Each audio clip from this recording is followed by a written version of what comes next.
302 ধারা মোতাবেক আসামিকে মৃত্যুদণ্ডের আদেশ প্রদান করেন এবং 5 লক্ষ টাকা জরিমানা আদেশ প্রদান করেন। যৌতুকের টাকা দিতে না পারায় এই আনোয়ার হোসেন অর্থাৎ ইসমত তারার স্বামী ঘরের মধ্যে ঘটনার দিন ও সময়ে গলা টিপে হত্যা করে। তৎপরবর্তী সময়ে এই ভিকটিমের সহোদর ভাই মজনু দেওয়ানগঞ্জ থানায় এই মোকদ্দমাটা দায়ের করে তদন্তকারী কর্মকর্তা দীর্ঘদিন তদন্তের পরে আসামির সংখ্যা ছিল আপনার 8 জন অপরাপর 7 জন আসামিকে তদন্ত থেকে বাদ দেয়। আনোয়ার হোসেনের বিরুদ্ধে 11 ক ধারায় ওই নারী ও শিশু নির্দমন আইনের 11 ক ধারায় প্রাথমিক সত্যতা পাইলে বিজ্ঞ আদালতে চার্জশিট দাখিল করে।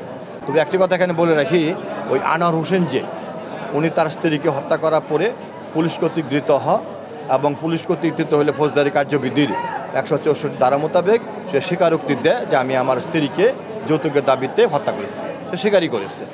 তো হত্যা করার পরে মামলাটা বিজ্ঞ ট্রাইব্যুনালে বদলি হয়ে আসে আমরা রাষ্ট্রপক্ষ পিডব্লিউ 1 থেকে পিডব্লিউ 6 ম্যাজিস্ট্রেট ডাক্তার সহ এবং আয়ুর সহ 6 জন সাক্ষী আমরা রাষ্ট্রপক্ষ উপস্থাপন করি এবং তাদের জবানবন্দি করা হয় এবং আসামি পক্ষ উপস্থিত থেকে তাদের জেরা করার পরে এটা আর্গুমেন্ট হওয়ার পরে আজকে মোকদ্দমাটা রায়ের জন্য দিন তারিখ ধার্য ছিল। বিজ্ঞ ট্রাইব্যুনাল জনাব মোহাম্মদ আব্দুর রহিম সাহেব রায়েতে আসামিকে দণ্ডবিধি 302 ধারা মোতাবেক যৌতুক এটা প্রমাণ না হওয়াতে 302 ধারা মোতাবেক আসামিকে মৃত্যুদণ্ডের আদেশ প্রদান করেন এবং 5 লক্ষ টাকা জরিমানা আদেশ করেন।